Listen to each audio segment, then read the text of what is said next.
Hello and welcome to the Choralosophy Podcast. This is episode 184. Should we stop assessing sight reading at All-State Choir? With doctors Marshaun, Hymon, and Chantae Pittman. This podcast, Choralosophy, has become the place to go for music literacy pedagogical training tools for teachers over the last several years. As a result, I have never received as many private messages about an article that I did not even write than Dr. Marshaun Hymon's February 2024 Choral Journal article called A Skills-First Approach to the All-State Choir Selection Process. Let's just say, so far, this article has already made a splash. So my first thought was, obviously, this needs to be an episode. My second thought was, it probably should be a panel-style conversation to provide some varied perspectives on the topic. For the very first time also in Choralosophy history, I invited a guest on the show with the prior expression that I disagreed with something that this guest had published. And so I invited Chantae Pittman to join this conversation to keep me honest and balance it out just a little bit with a varied perspective. The result is this dynamic discussion between myself, Marshaun, Chantae, about this idea, digging into the ideas that are presented in this article to try to determine whether or not this is really the way forward.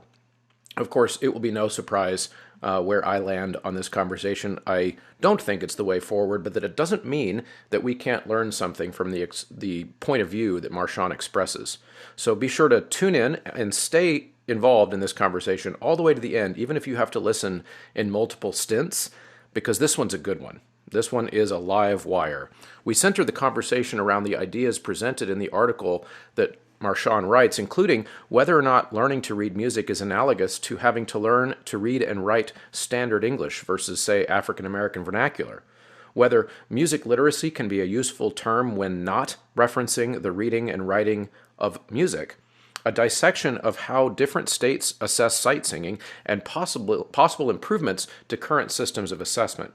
And of course, we dissect the usefulness of the idea that a primary focus on music reading centers whiteness.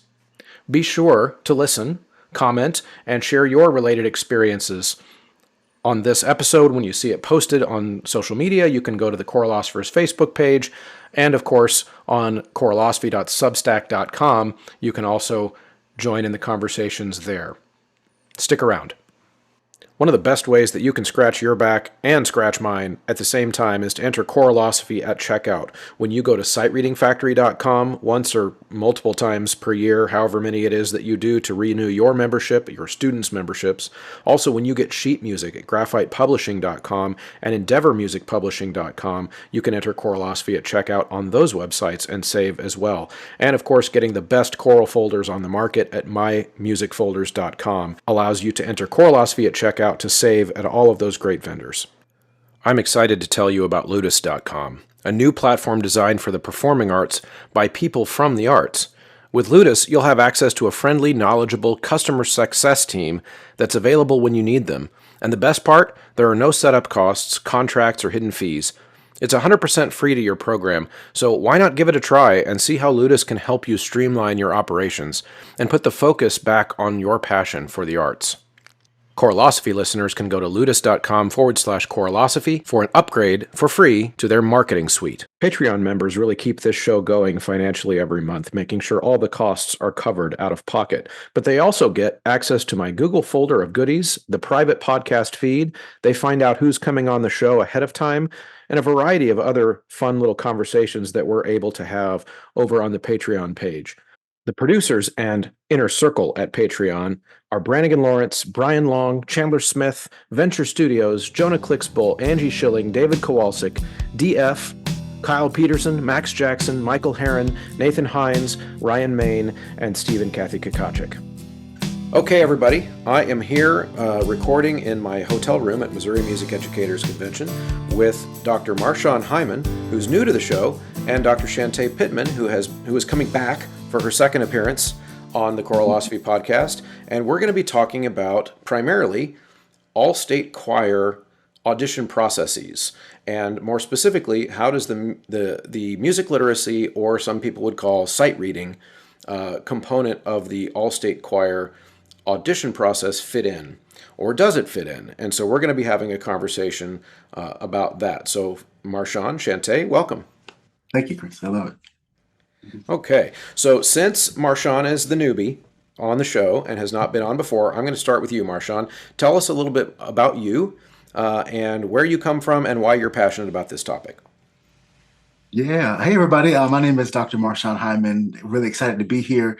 Currently serve as the co-founder and managing partner of a change management consulting firm, and there's a focus on diversity, equity, and inclusion.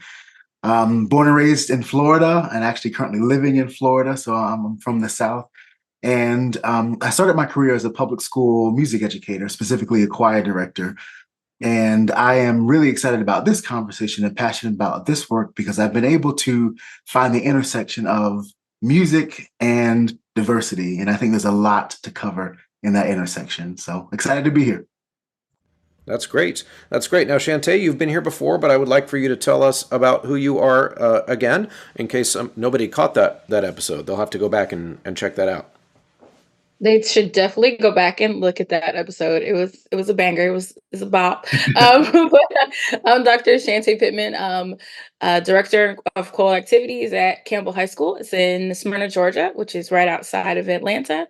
Also, music ed consultant with Doc P Consulting. So I've just been visiting and hanging around and working with all different types of choral groups from elementary on up to high school and collegiate level. So yay, That's that's awesome. me. That's awesome. And I saw recently, or maybe you're still getting ready for, or tell us about you're getting ready to do a presentation on some sight reading instruction, music literacy in the classroom instruction. Why don't you tell us about that? Yeah, absolutely. Georgia Music Educators, we have our conference starting tomorrow in Athens, Georgia. So Okay. go dogs. So, my presentation is on sight reading success. So, we're going to be talking about daily music literacy practices to build sight reading and music literacy skills, not only for classroom instruction, but of course also for evaluations, LGPEs or UILs, and all the things, as well as individualized sight reading instruction and how to incorporate that into daily choral practice that will help for continuing and building our lifelong musicians. That's awesome. Very cool. And I'm sure some of those very topics will come up in our conversation in the next few minutes. So, all right. So here's where I think I'd like to start. Marshaun recently had an article in the Choral Journal, which was part of the Lift Every Voice column. And I've got this in front of me here, and I'll be referencing it throughout the conversation. But this article was called A Skills First Approach. This is the February edition, February 2024 edition of the Choral Journal. A Skills First Approach to the All-State Choir Selection Process. And it starts with a kind of a quoted tag at the beginning. Removing sight reading from the All-State exam suggests that some groups of students can't read music. Now, of course, I have heard that argument. In fact, that argument has been presented on this show several times by several different people. And so I understand that little quote and why a person would think that. I understand why it might get framed that way. But Marshaun, as you go on and read the article, goes on to make an argument that that's not really what's happening when we say that removing all state sight reading is to say that certain students can't do it. So why don't you start there and kind of explain what is the kind of bullet point summary in your own words, because I know that some people won't go read the article. And so kind of making your case for why those two things aren't the same. Yeah, I appreciate that question. Folks will say that removing this component from the exam suggests that folks can't read music. And my argument begins with the idea that not everyone has had the opportunity to learn how to read at an excellent level. And that might be due to school resources, that might be due to opportunities in the classroom. I know Dr. Chantae, you're talking about ways to build that into the core curriculum, so that's amazing. So it's not that that folks can't, but not a lot of students have had the opportunity to develop that skill. Mm-hmm. And I think that is where inequity comes into the process. Yeah, and I think that's a really well said. Now, I think it'd be also good too to just kind of full disclosure. Anyone who listens to my show regularly knows that I don't think we should take sight reading away from all state choir. But I also love having these conversations because everything you've said so far I agree with, which is that when I look at this landscape, I see in an inequity in whether or not kids are being given the skills to access those, I'm going to call them elite opportunities, whether it be all-state choir or getting a scholarship to go to a conservatory somewhere, or whatever it is that a kid who with sight reading chops, for lack of a better term, and we're going to talk about that terminology later, I think is in your article as well. But people who aren't given those things are missing out on those opportunities from the kindergarten level. So, Chantae, anything you want to add to that so far? Oh yeah, I was talking to Marshaun a few days ago. When this journal article hit, there were several conductors in a Facebook group that I'm a part of who were just discussing it, and they were just up in arms. They were so dismayed, and I was like, "Okay, y'all, all right, so let's think about this." So definitely an access issue, but it's an access issue in more than one reason. So I think Mm-hmm. we'll get a chance to come back around because I have access things with those honor choirs and things as well. But something that came up to me in my journey to become a better not only sight reader myself chorally because I come from an instrumental background, but also being able to teach the Mm-hmm. skill to students. So what I discussed with those peers and colleagues was sometimes it's a pedagogical aspect of things, and not something that Marshaun was talking about. Was do we have that teacher there who actually knows how to teach that with a methodical approach, or is that something that that teacher may not have been good at when they were in school, and so they don't want to teach music like that, they'll teach music by rote or any other ways. So it's a very interesting subject. It got a little heated, I might add. So I, I'll send you I'm to sure. that a little later, Rashawn. Yeah, yeah, please. Yeah, I'm sure. I'm sure. There's a quote in here from the article that I want to zero in on and have us all react to, which is that Marshaun says in the article, "In my opinion, I celebrate the states that have removed sight reading from the all-state exam. If we think that about access to opportunity, sight reading can and does limit students' opportunity to participate in the all-state experience." And so that to me raises a bunch of questions. The first, though, I want to go to Marshaun, is it could be that I read that statement and I think the point of all state choir is different than the point of a lot of other choirs. So, for example, the point of all state choir is not to just bluntly is not to include everyone. It's actually to weed out a bunch of people for this elite experience. So we don't like that language. We don't like to feel like the point of an audition is to like have there be kids that don't get to, but that is kind of the point of all state choir. And I know you go on later in the article to talk about other ways to evaluate. So I don't interpret that you're making the argument that anyone who feels like it should get to show up to all-state choir. But that sentence, the way you phrase it, kind of makes me wonder, maybe you and I have different ideas about what the purpose of an all-state choir is. So how would you respond to that? What's the reason a state might have an all-state choir? Yeah, so I really appreciate you saying that I'm not suggesting that anybody can just show up and get on stage, right? So thank you for Right. that. Yep. And also that's a really good question. To be very honest, I don't know if I personally and we largely have agreed on what the actual purpose of the Hall State Choir is. Yeah. In my opinion, I do think it is and should be I'm hesitating on the word elite, but it should be an opportunity for students who are at a different level to participate in a musical experience. And I think it is for networking with peers. I think it's about meeting world-class educators. I think it's about getting exposure to higher education institutions and different programs that are out there.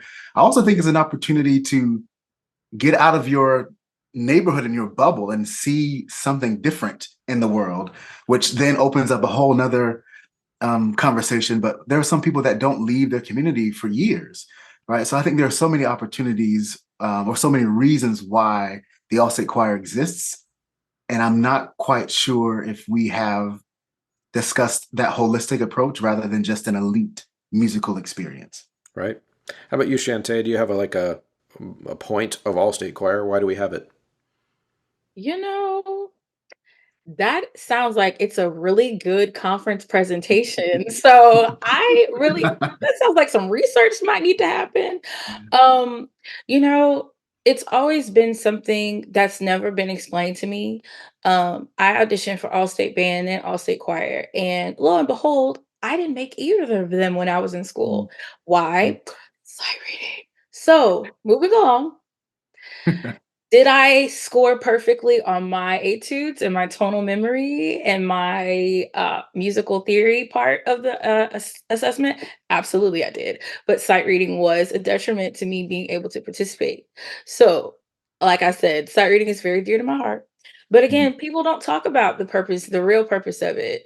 They just want their kids to be there. They want to have the most numbers. They want to be able to brag, and so sometimes things get a little skewed on the actual purpose because it seems more like it's a bragging right for the director more so than actual teaching element for the students. Yeah. Yeah. Yeah, I would agree with all those things. My response to that would be, as far as why we have it, is I think there is a place in a musical ecosystem, in our case, choral music. I think there is a place for the people who are the best at the thing to get to do the thing together, if for no other reason to create something aspirational for the field. In other words, for the same reason that it's good that virtuosic musicians exist, that are way better than any of us at anything, and we can look at them and go, "Oh my God, that's just incredible." Like and I can't do that. So like that's amazing that those people can do that. I think that has value. The question to me is whether or not we're properly assessing it, and that kind of goes into Marshaun's article specifically of like, are we adequately assessing this in the correct way? But it also goes into, are we balancing the various skills within the assessment itself? So I think that might be a good place to jump in, because I know that in every state across the United States, and probably in other countries where they have like honor choirs, everybody grades this differently.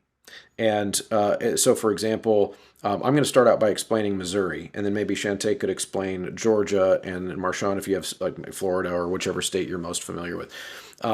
So in Missouri, a student can score a total of 174 total points on the audition. The first round happens when they audition for their all-district choir, and that's 99 points. 24 of those 99 are for a sight reading sheet that they do. Okay, 75 of those points of the 99 are for a prepared solo that they have infinite amount of time ahead of time to look at. And so 75 and 24. And if they make the all district choir, they take those points out of 99, and they proceed to another round of 75 more points where they're going to sing the tenor part of a choir piece, or a soprano part, or the alto part, whichever part and they get to practice that ahead of time as well. So out of the total of 174 points, 24 of them are sight reading. So when in Marshaun's article, when I see remove it, I see, well, it's already a pretty darn small percentage in Missouri. So I look at it and I think, okay, remove it, or maybe do we want to add something? Like, do we want to add a tonal memory that would get us close to like 200 points? But sight reading is still one of those skills, because I would argue it is a very important skill, and to not assess it at all seems like a cop-out. So my thought is, maybe it's a question of balancing how much of the audition is weighted on sight reading. Thoughts, Marshaun, and then again, also feel free to fill in other states that you know about. No, I mean, I think that's a really fair response, the idea of is tossing it out completely the best solution. So I respect that as well. Could I ask one quick question Sure. to you? So you mentioned that there should be a space for the people that are best at the thing to do the thing. I Hmm. agree with that. Can I ask, in your opinion, what's the thing that folks are doing? Being a member of a choral ensemble, Mm, okay, which I interesting. phrase that way intentionally because I didn't. It's not the best at singing, Mm, okay. specifically because, like, you know, um, I don't know. Beyonce is a great singer. I don't know Right. how well she would do in a choir. I honestly don't know because Yeah. I'd never seen her in that context. So there are lots of people who are great at singing who wouldn't necessarily be a good choir member. And so we with an all-state choir, I see the best possible assessment as one that assesses all of the key skills that make an ideal choir member. And so to me, that includes sight reading, that includes tonal memory, that includes the resonance of the solo voice, that includes a variety of things. And of course, there are probably more things that we could assess that we don't have time to assess. But ultimately, it's not a one, like how pretty is your voice is not enough in my mind. I appreciate that. Thank you. Hmm. So Florida folks, if you're listening to this, don't kill me because I haven't been in the classroom for a while, and there are a couple components. So, in my experience taking students to the all-state choir, it was a um, written exam, or kind of a written exam, vocabulary exam, as well as a sight reading component, and then the third piece was singing, as you mentioned, kind of maintaining your vocal line with someone else singing with you. So those are the three components. I don't know the exact points. I don't remember that. Um, but it was one component of the exam. Hmm. So that's the Florida experience. Yeah. How about Georgia? So, this is how the current process is, and then I'll talk about how it was when I was in school because it has mutated Mm. significantly. So now, students um, are tested on a written solo or a practice solo, so they have plenty of time. The solos basically rotate. There's two solos for high school level that rotate out, so every other year from the 24 Italian, all that good stuff. So it's 66 points. They get 30 points for their solo, prepared solo. They get 6 points for their scale, singing in tune, going up the major scale, down, minor scale, and the chromatic scale. And then the last 30 points are sight reading. And that's it. That's what they're judged on their first round. The second round, if they make a passing score, is they'll get all of their music and they'll need to learn all of their music. Oh, wow. And then the second round, they are tested on random sections, about 12 to 16 measures.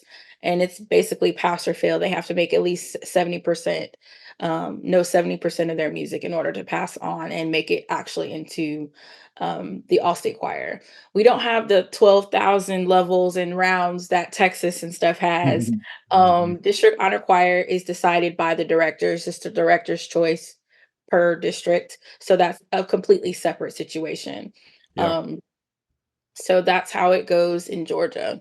Okay. Um, when I was in school, though, like I was saying earlier, we had our sight reading, we had our solo panel, and it was a full solo at the time, not a truncated one. We'd use a truncated one now for time's sake.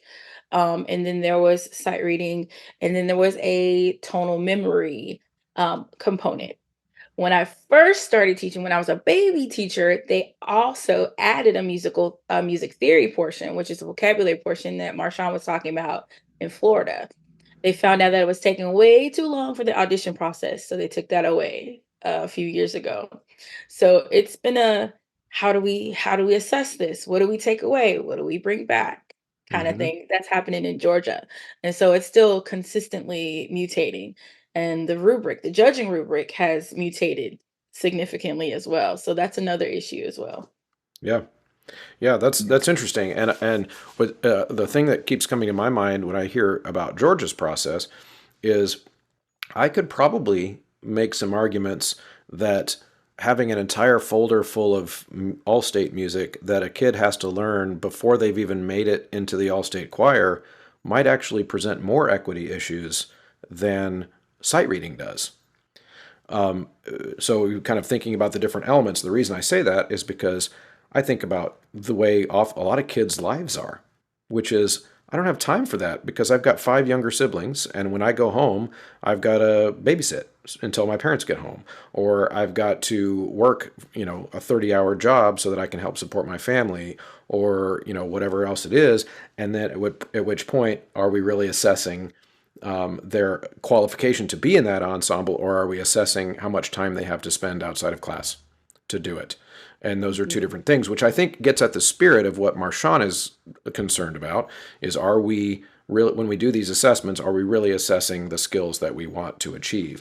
But I think that all of that brings us kind of right back to the literacy part, which is that component crucial enough that it should be including it. And so on the second page of Marshaun's article, it asks, I think, one of the critical questions is how are we defining music literacy? And is it really just my ability to look at squiggles and dots on a page and sing the things?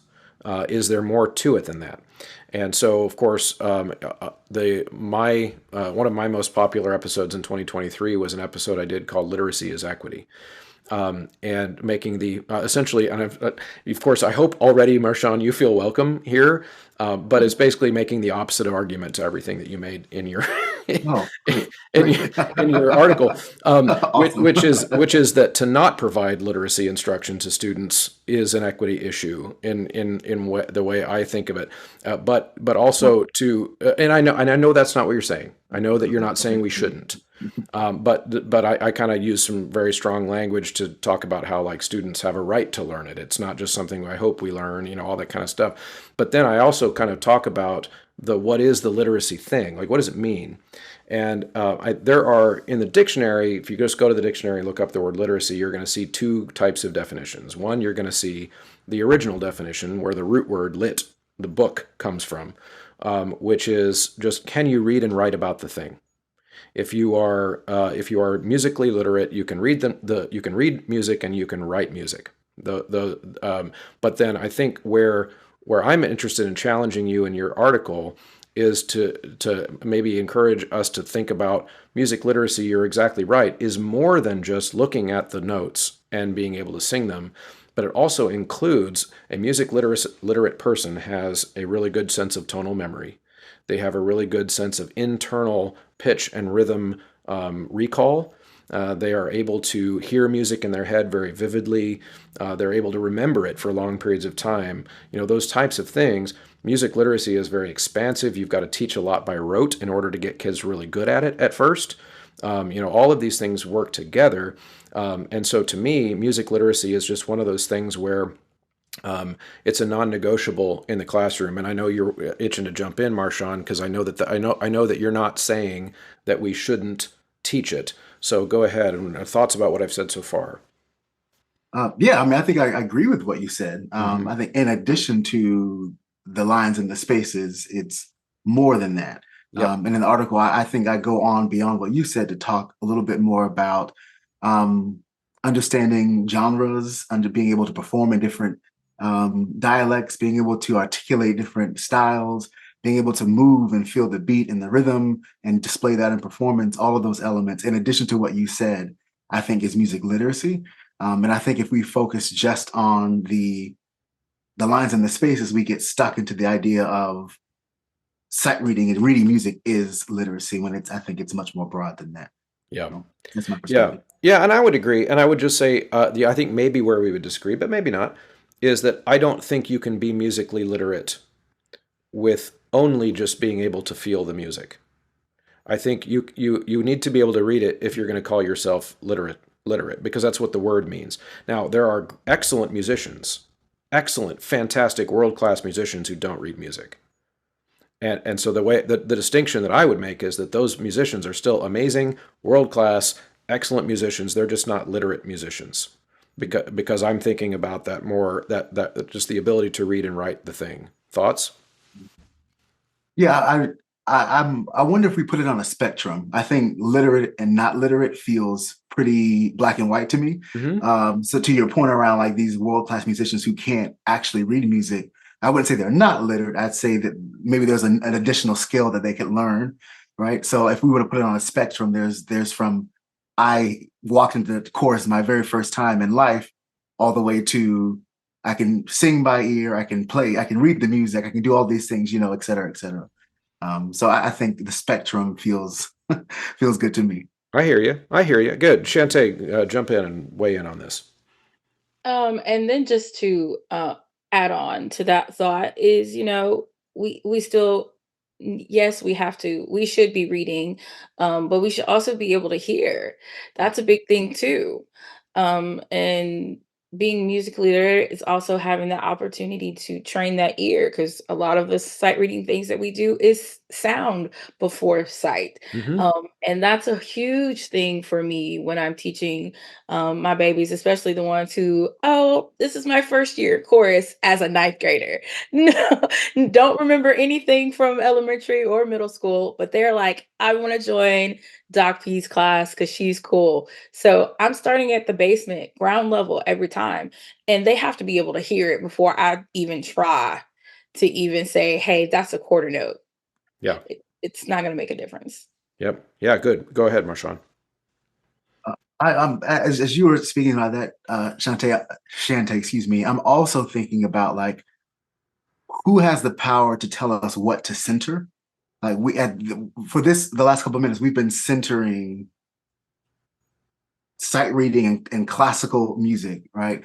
And I think there are other cultures where that's actually not important at all, right? Where actually, as you point, listening or movement is actually most important. They might consider that to be most illiterate. So I think we need to really think about what are we centering and then who has the power to make that decision. In the article, I also kind of give the example of standard English versus African American vernacular English, where like they both are legitimate and valuable, and who has the power to decide what is correct and when Hmm. to speak and when to use that dialect. So that's Yeah. what came to mind as you were sharing as well. Yeah, yeah, no, that's really good. In fact, the one of the stories you start out your article with is back to a convention presentation where you are sitting in this presentation, having the presenter talk about how important these things are, and you brought up that very issue, which I think is worth us drilling into right here, which is that the example you used, African American vernacular versus, I guess we could call standard English or academic English or whatever else you would want to call it. With respect, I'm going to suggest that I think that analogy wasn't a very good one. And Okay. and here's what I mean. Okay. Um, Here's what I mean. So when if I were to say that what that presenter said to you, which was you wouldn't make this same argument if we were talking about teaching kids English, okay, or teaching kids to read and write well in English, okay. And then your example was the African American vernacular and the argument you just made, which I agree with you, by the way. I'm a huge linguistics nerd. I always tell people if I didn't do music, I would be studying language. It's like I love language and the history of language and where it comes from.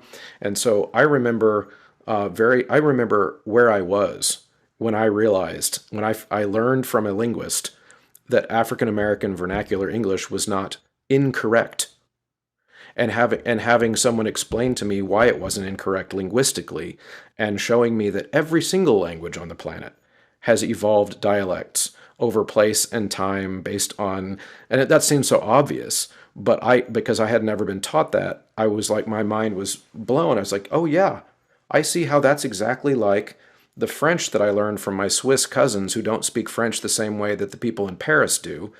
And then someone made that argument to me, like showing, well, do you see that AAVE in the United States is just a different speaking of English in the same way that your Swiss cousins don't speak French the same way that the Parisians do? And I was like, oh my God, yes, I get it. That makes sense.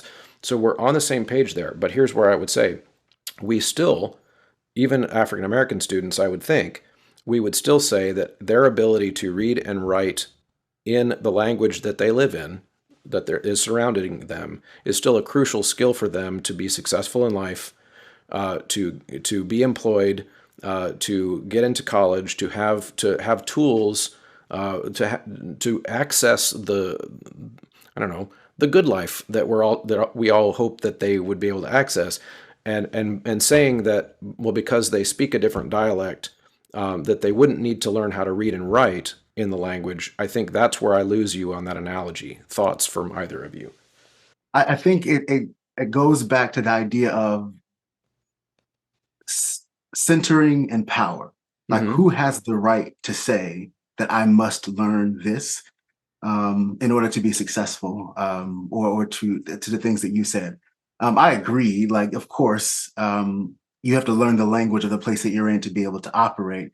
But I think the analogy is a little less specific about um, that, and more so about, like, I'm trying to push systems of power, right? If that makes sense. Mm-hmm. Um, And maybe this is a better way to center the conversation. So yes, so there's somebody in their article raised, in your story, raised their hand in the presentation and said that, of course, we know that teaching sight reading. Let's see if I can get the actual. I want my students to read music at the proficient and excellent levels. I also know that a primary focus on music reading does center whiteness. And I think that's going to be a sentence that is going to cause a lot of people to go, "What?" In fact, um, I will share with you that I read that sentence to about 15 of my black students, and that was their reaction. What? And because they're really good at it, right? And so then they're immediately going to have, partly because that terminology, like, I know what you mean or what that person means because I've read whiteness studies papers and I'm a huge philosophy nerd, and like I know what people are saying, but most people don't. And so Marshaun, why don't you, when you talk about systems of power and talking about sight reading as being connected to whiteness, how would you make that argument? Well, yeah, the connection is that this is a practice that came out of European classical music, right? Hmm. When there are other cultures that do not center that, or that's not most important, or there are other things that are more important than simply being able to read those lines of spaces, as we mentioned. Yeah, So that is what I mean by centering whiteness. Um, and that's the connection that I attempted to make in terms of centering standard English over African American vernacular English. yeah.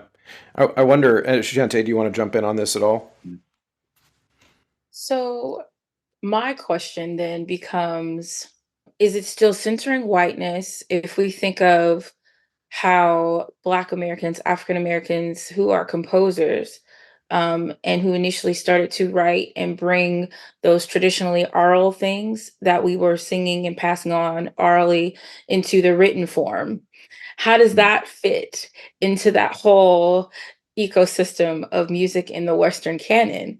And so, are we still, in that sense, centering whiteness in that thought process? So it's kind of tricky when you frame things that way. So, Yeah, Yeah. No, I love that. I mean, I don't know the exact answer to it, but I think that's a great opportunity to elevate different types of music that have not been performed in a way that is accessible to folks over here in the States or in different countries. So again, I'm not suggesting that we not teach students how to do that. The educator that asked that question was saying that this practice originated from Eurocentric academic studies, right. and focusing explicitly on that negates the other practices and cultures and skills that are necessary to be a great choral singer. Yeah. Yeah. So my thought on that is that the origin of a thing doesn't define the thing forever. My belief is actually that to believe so is a logical fallacy. So, if, for example, blue jeans were invented in the United States by white people, when people in Asia wear blue jeans, are they centering whiteness?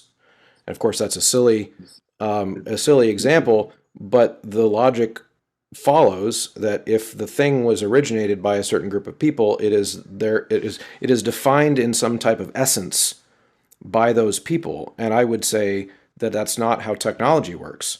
And writing down music is technology. Like writing down anything is actually technology. It was invented as a technology to store something on paper so that it would sound the same 10 years from now, right? That's a technology in the same way that writing English down or writing Chinese down or whatever else is a technology. And so the way I think of it is that it doesn't center whiteness to use the technology. It would center whiteness to use the technology kind of the way that Chantae was talking about, where let's say if black composers are not able to use the technology because no one's teaching them how, or nobody's allowing them into the spaces that technology is being used, that would be very exclusionary, and I think all three of us would obviously be very opposed to that. And so I think that way of framing it is I think has some, like Chantae said, has some tricky things to it. It's not that cut and dry. Thoughts about that, Marshaun? No, I'm not quite sure. I'm not quite sure. Yeah, where we're going. I hear you. Yeah, where I'm going is essentially thinking about like uh, when we when we try to. So I'm a very like I said, philosophy nerd, but I'm very opposed to anything that feels to me like essentialism when we talk about race. So things like um, if the thing I'm doing is because I'm white, or the thing you're doing is because you're black, you're going to have a steep hill to climb with me in terms of convincing me that that's why a thing is happening. Is it part of my experience? Yes. Is it part of your experience? Absolutely, right? But it doesn't define us. Like it's not that where it is. And so with music literacy, I think of it as more of like it to give it a racial category is problematic. Yeah, feel free. Yeah, I'm not. We're not giving music literacy a racial category. We're saying the teacher educator. We're saying that this particular practice, and I think um, music literacy is broader, right? I think that's Hmm. the point. At least I'm trying to make. Yep, I agree. Um, Yeah. so um, the educator in the article, the educator that I quoted was explaining that this particular practice originated from a particular culture, and that's why. So I'm not quite sure where we're going here. No, you're fine. I think I think we just maybe where our disagreement is whether or not the originating culture matters now. Like it's Yeah, I think that's a that much it's a larger tool of and the different world. conversation. Yeah. Well, I mean, I think it is the um, conversation. If we're making an argument about whether or not we should take sight reading out of all state choir, and part of that argument is, that it centers whiteness and that it excludes other ways of mm, making music. The statement in that sentence in the article was very, it made me jump back. And I was like, well, I sight read, and my students who are black and brown also know how to sight read. So as someone who has, as Chris said, has done a lot of research and studies with when it comes to race, and also race and how it relates to music and things of that nature, I understand. But for those who haven't done as much of the research, how do we kind of explain that statement to someone not necessarily as learned as we are, Hmm. if that makes sense? Yeah, that's a good way of framing it, Shante. Thank you. well, oh, was it? Were you asking me a question? Yeah. Oh, okay. So what did you say? What Okay. did you say to that educator who said that?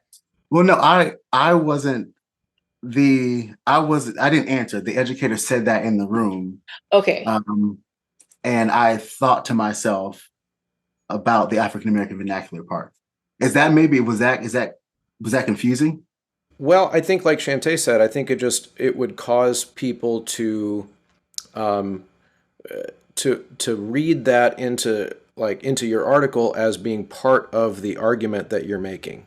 Yeah. Uh, and so maybe, and again, um, as I kind of like Chantae said, I appreciate you explaining Okay. kind of the context here. But it's also important. I'll add when on this show, if I say something you disagree with, you are absolutely allowed to tell me. Just because it's my show, like you're like that's I'm actually enjoy having conversations about ideas, and because I learn. I learn from everybody's perspective, and so I wonder, and maybe if that particular statement was not the main statement you were trying to make, that's fine. But then maybe Marshaun, you could tell us like if a kid, say, let's say a black kid or a brown kid, like Chantae said, were to read that statement and internalize that as like, well, but I sight read and I'm really good at it, and I take pride in the fact that I made the all-state choir partly because I can sight read really, really well, and I'm not white. How would you explain what that article says or what that educator said to them? I mean, I think I would explain that it's not saying that students of color can't sight read or shouldn't sight read, but recognizing that the practice originated in a particular geography and culture, and focusing on that explicitly limits the other areas of expression in music. I think I answered that part right earlier. Yeah, I yeah. think so. I guess yeah. I got confused about like what is. Yeah, no, I hear you. I hear you. I think Okay. that was just where my disagreement was philosophically on how that terminology works. But that's okay. We're allowed to do that. So, and now I'm going to move into another part of the article. It's the heading was "It's a matter of language," and it says, "After much reflection, I have come to believe that our perspectives differ due to somewhat subtle difference in language." And this has always has my ears perked up because this is my thing, because I agree. The clinician's argument rested on the fact that every student can become literate and sight read at an excellent level. And you said, I agree. And I think most of us would agree. And so I'm saying, yes, I agree. Any kid of any skin color, any shade of melanin on the spectrum can learn to sight read. And of course, we all agree with that.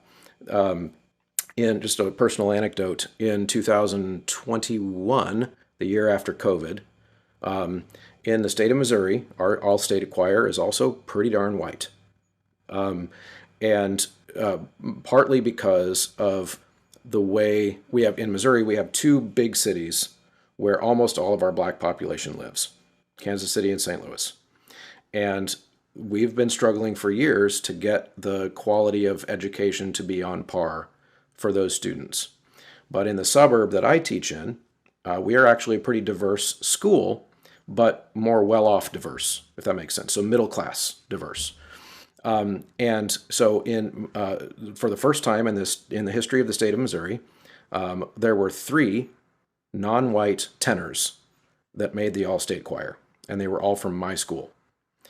And of course, this conversation goes further before Marshaun's article. This is a conversation that's been going on for a while. And I talked to those three guys about in fact, one of those guys was a Honduran immigrant who had never taken a choir class before ninth grade, never seen a musical note written on a piece of paper before, and is currently on a voice scholarship for music and made all-state choir. Another one of those guys was a black kid who had never read music before. He learned music in church. He by the time he was a senior in my program, also have a sight singing championship in Missouri, where it's like a I don't know, like a spelling bee, but for sight reading, and he qualified for that. And then another black kid that were all three of my tenors. That was my tenor section that year, and they all made the all-state choir. And I had great conversations with them about this very thing. And I think that really what I want to see, and I want to see what Marshaun and Chantae think about this as well. But what I want to see is us working towards a social justice on this topic that starts at the bottom and works up. In other words, my concern is when we take kids that aren't able to do the skills that we assess.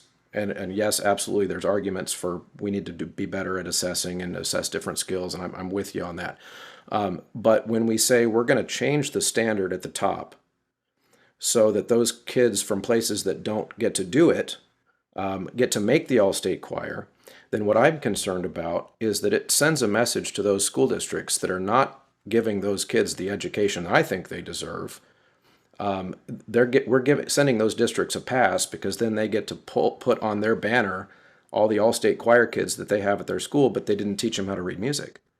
And so it shows to the world that they're doing a good job when maybe we could make the argument that they're not. I actually have invented a term, maybe I think, for this, and I call it trickle-down social justice, where we look at the top levels of a thing and we try to make it equal at the top, and then we forget all the people at the bottom who we never even hear about because they never learned how to do the skill in the first place.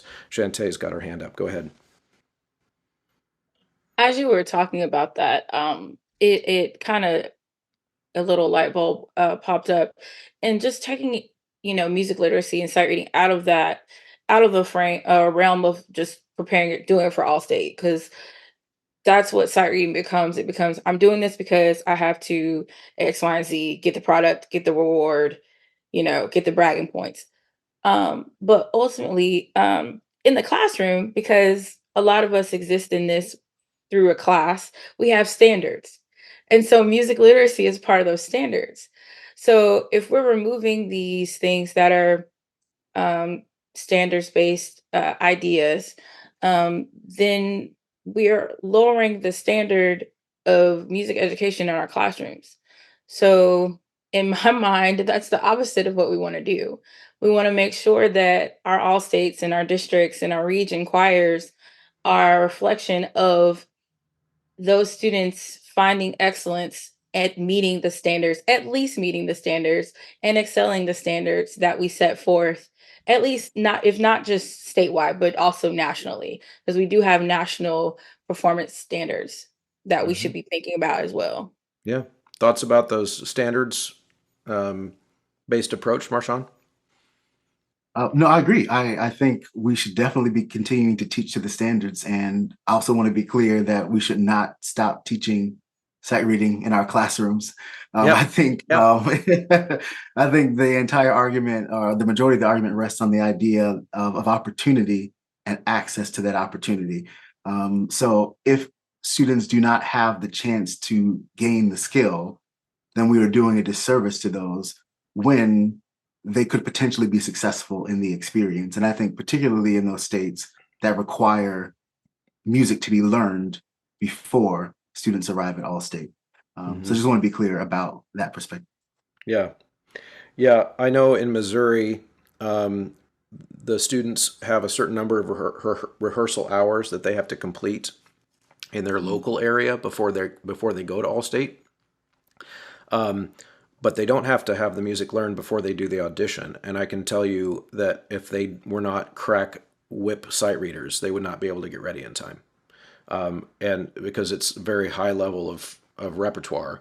And so, of course, the clinicians know how good the sight readers are in Missouri, and so then they choose repertoire accordingly. But Chantae, go ahead and weigh in here as well.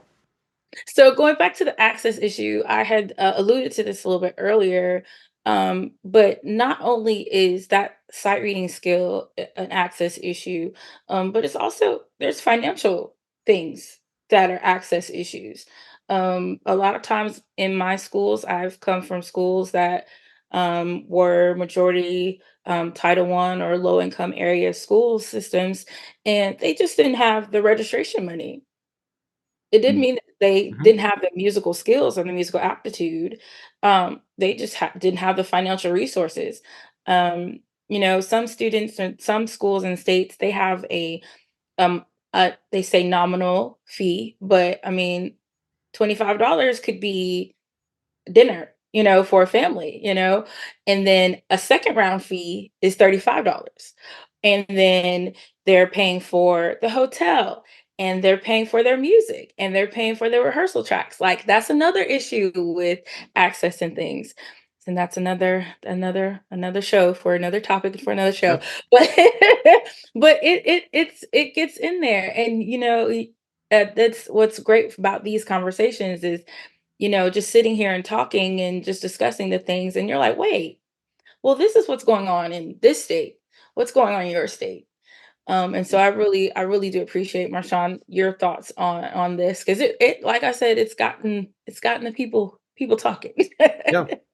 Yeah, no, absolutely. And yeah, I would agree with that. And it also, these conversations are important because, I talk about this a lot on the show, but uh, access for kids to achieve great things, no matter where they were born or what their zip code is or how much melanin they have, I'm passionate about it.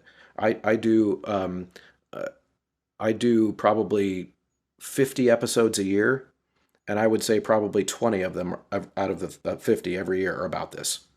Like we talk about it all the time, not just about racial things, or not just about all state choir, but just like about ways that kids that are not getting opportunities could be getting opportunities.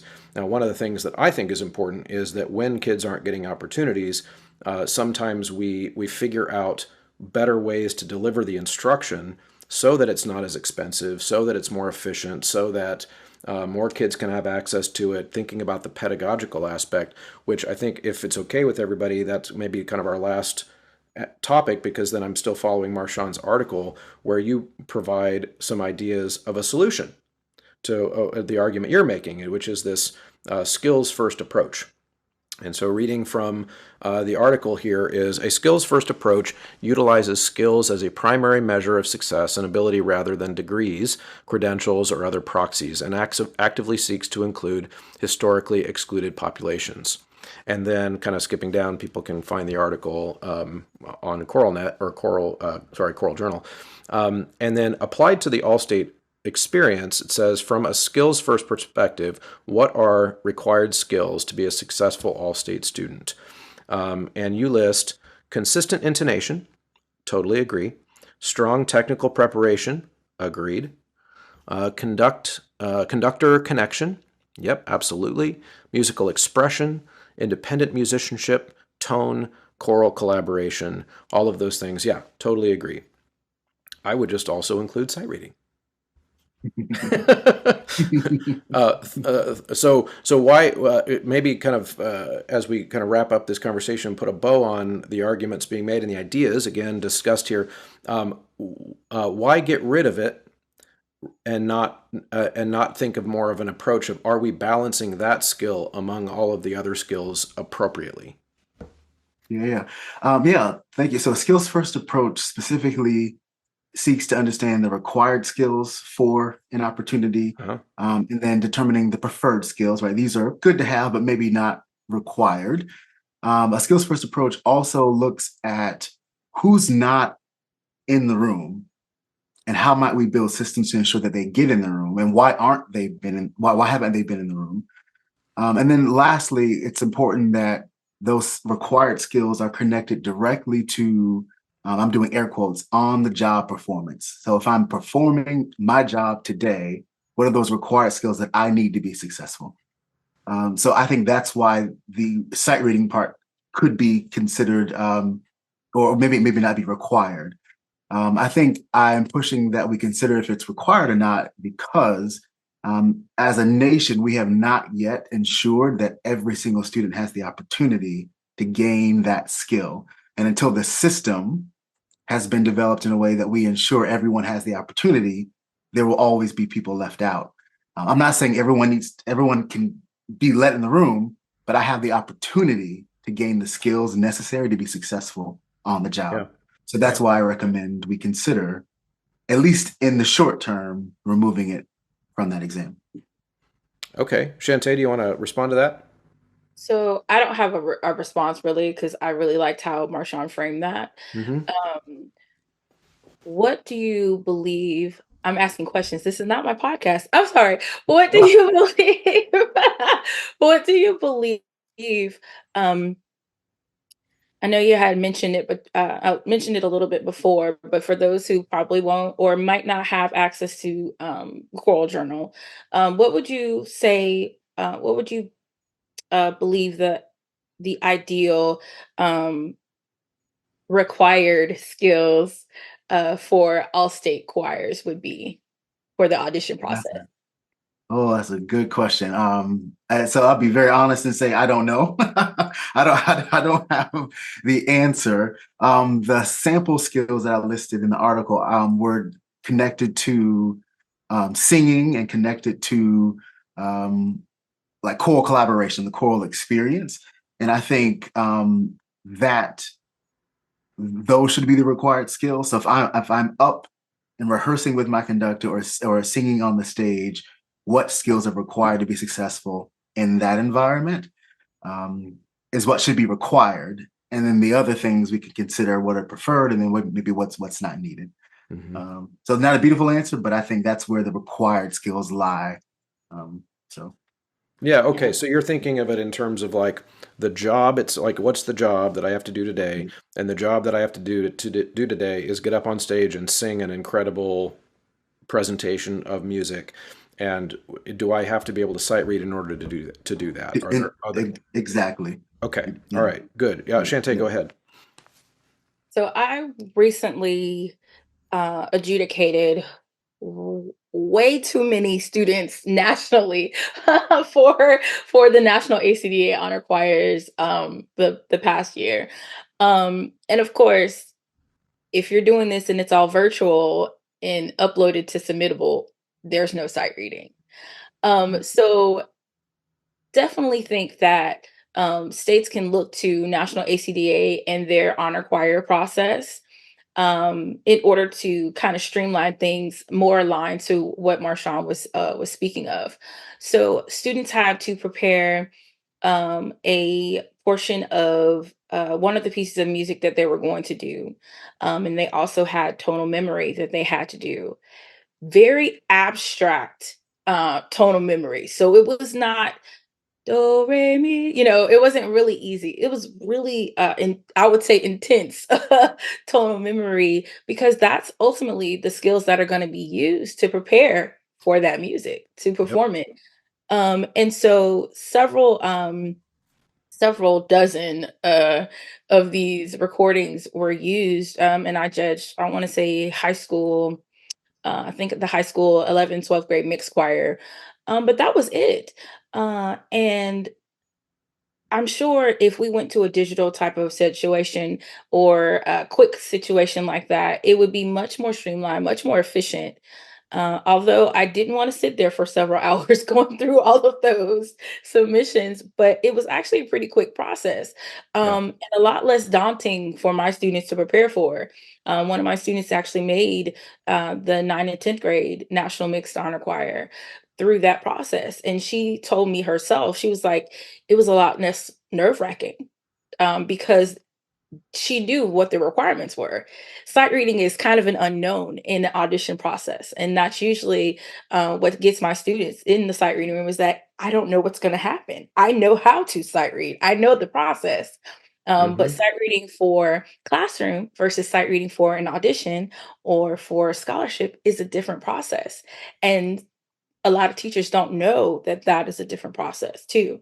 Yeah. So, Yeah. It's interesting because I know that in um, eh, the one difference I would point out though between an ACDA national like you are discussing and an all-state choir, at least in a lot of states, though, especially the bigger states, um, the to make all-state choir in Missouri, I can tell you definitively, is statistically, mathematically a lot harder than making an ACDA national choir, because of the sheer number of kids auditioning for the number of spots that there are.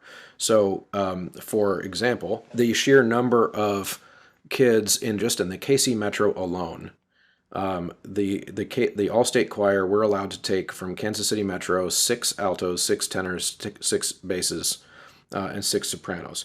There are like 5,000 high school choir kids at least in that pool, and we're only allowed from each of the high schools to bring our 32 best from our school to even do the audition. So we're talking about a tiny, tiny percentage of the kids who take choir in the KC Metro and the high schools to do it.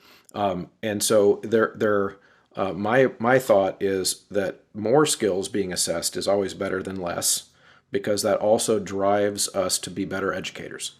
If my rubric for within my class and my targets within my class are shrinking, then I'm likely to teach less skills because I'm shooting towards those targets. So, for example, Marshaun, earlier you said that when we're looking at these skills-based approaches, that part of that is looking at who's not in the room. And like I said before, I agree. I absolutely agree. I think where we differ, though, is that when I see in the Missouri All-State Choir is not enough people of color for what I would like to see to represent in the state of Missouri, my instinct is not to go to change what we do at the All-State. It's to figure out how to be active in the communities and the elementary schools and the middle schools across some of the school districts that are not being represented, and figure out why they're not being represented. Why are they not being taught those same skills? What do they need?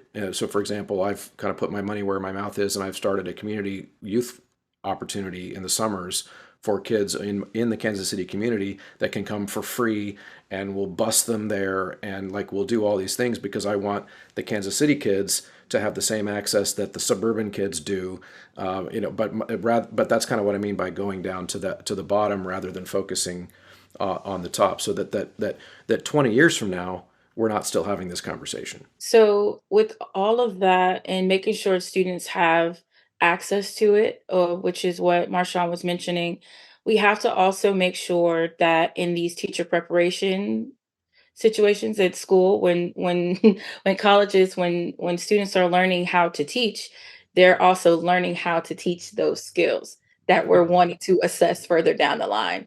Because ultimately, like I said earlier in that Facebook group, ultimately I said it's a pedagogical issue. A lot of that. Uh, and if a teacher can't teach it, or if they don't have a teacher in the building in that job who is qualified or even certified to teach it, then of course they're not going to be teaching that skill. And then that student's not able to access all state or be prepared for all state because they don't know the skills. And so it all goes back to, it's all looping and it's all cyclic, and it's just like people need to be prepared. You need to Yeah. prepare these folks. Prepare these folks to be better music teachers, and also open it up and open the floor for teachers who want to be better, or people like me who didn't learn when they were in school because they thought they were going to be a band director, then wound up teaching chorus. Hmm. Have that skill set and have a way to help people to learn those skill sets. Yeah, absolutely. Marshawn, go ahead. Yeah, so I'm reflecting on your comment around kind of going to the elementary schools and the middle schools, and I agree with that. In my line of work, we call that like kind of building a pipeline, right? Hmm. So that in 20 years, yes, that we don't continue to see the same thing that we're seeing today. I agree with that. I think the challenge I have is we don't have 20 years. And we shouldn't have to wait 20 years for someone to have access to an opportunity that others already do today. So I think my approach is the system is broken. And rather than maintaining the system and working within it, let's fix the system. And for whatever reason, there's a whole group of people that are being left out. And I think we need to find out what that answer is rather than only building a pipeline from our our elementary and middle schools. Yeah, yeah. And as far as the spirit of investigating what the root cause of that issue is, I think we're all on the same page. I see Chantae was nodding her head too, and so I think that's a really good. Again, kind of finding the goal of a conversation like this to me is to try to figure out exactly when, if we disagree, what is exactly the disagreement, and but then also to look at all these things that we agree on. In terms of like what do we all want to see a choral landscape that where a higher percentage of every human that wants to sing in these opportunities can achieve that. I think all three of us agree. we want to achieve that. And I think then we get into the weeds about like, so what is the best way to achieve that? And in those areas, there are lots of answers that I think we approach with good faith, and we try to establish these types of conversation. That's the value of them. So as we kind of wrap this up, because I don't want to take your whole evenings, I'll go to Chantae next. Just like kind of your final thoughts on this, and maybe anything that I didn't allow you to get in earlier when we were talking that you want to leave people with. I would just say we definitely need to make sure that as teachers, we have the skill set pedagogically to effectively teach um, the skills necessary for music literacy in not just a note reading, not just a learning by rote, but globally uh, assessing those music skills to be able to transfer from one genre or one style of music to the other.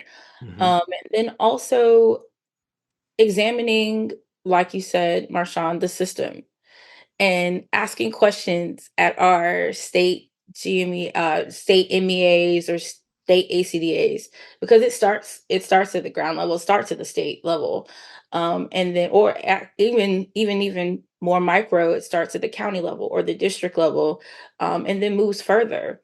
Like we definitely are needing to disrupt the system, and many people have started to make those moves, and we've seen the change happen a lot faster in choral music than our counterparts in the instrumental world. And so I'm hoping that we continue to add to the conversation and add to the diversity of our landscape. Hmm. Yeah, good. Marshaun, I'll give you the final word. Same question, just filling in things you'd like to leave people with as their final thoughts for tonight.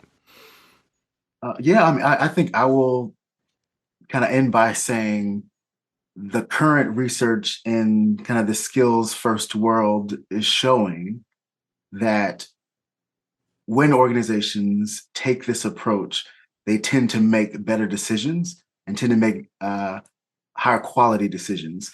So if a state or if an organization decides to move in this direction, I will encourage you that it only leads to positive things, and not decreasing the quality of the output. Okay. All right, that's great. I do have just one more question. Could a skills-based approach still include sight reading? Oh, absolutely. Okay. Yeah, Yeah. absolutely. Yeah. It is a skill. Yeah. Right, and I guess maybe that's kind of where that's a good place to end it. Then is it's a if we have a way to hybridize and take the best of the ideas that you're suggesting, because my approach always is like I don't want to read your article and find some places where I disagree and then write off all of your ideas completely, because that's not the point. And so I look at your list and think, okay, yeah, like I like the way you're arguing all of these things. I like the intent behind the way you're arguing all of these things. I like my goals align with your goals. I would add another skill to your list, that kind of thing. But the approach, the kind of the framework that you're using is really good, and so I appreciate your bravery coming in to discuss the ideas in your article. And Chantae, thank you for weighing in and sharing your expert experience as well. Marshaun, Chantae, thank you so much for joining me. Thank you. Thanks. Okay. Thank you as always for listening. On the way out, let's review the ways you can help this show survive for another 5 years. We're coming up on the 5-year anniversary in February of this show. Are we going to make it 5 more? Well, that depends on you in the audience. The things that I need you to do to help me survive. Go to Patreon and sign up for $3 a month. If the entire audience did that, I could probably do this job full time. That's one way you can help. $3 a month. It's a coffee. So chip in there. And of course, enter the Choralosophy checkout code at sightreadingfactory.com whenever you have the chance to do it. mymusicfolders.com, graphitepublishing.com, endeavormusicpublishing.com all take the Choralosophy discount code, which helps you and it also helps me. And of course, the other big things you can do are to help people see the show, like participate in social media conversation threads, share the episodes. All of these things are huge and help people find the show. When more people find the show, I'm able to do it easier and cover my expenses. So thank you all for listening, and I hope you will tune in next time as we keep the conversation going.